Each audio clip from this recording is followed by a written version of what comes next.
طريقة تغيير كونكتر بوردة الشحن أو فلات الشحن.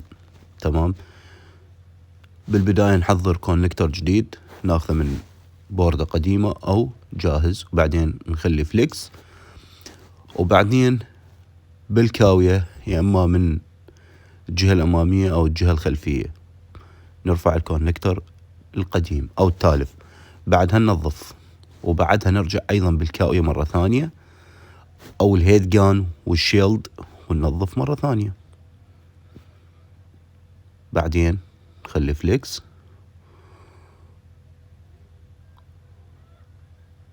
وسولدر 183. تقدر بالكاوية وتقدر بالشيلد وتقدر بمقاومة من بوردة قديمة حتى تساوي أو تعادل مسارات اللحيم.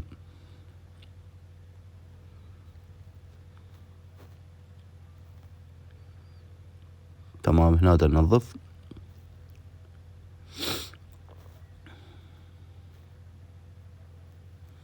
أفضل من ما تبدل فلات شحن كامل، هذا اللي يجي بالجهاز يكون أصلي.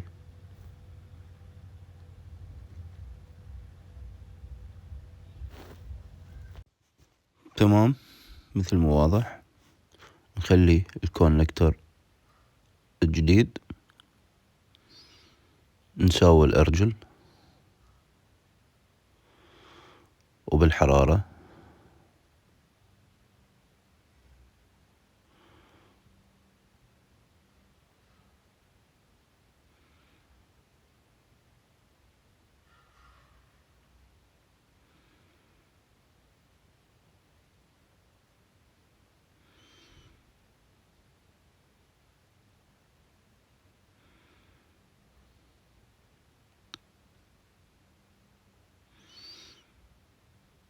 تمام. تم العمل.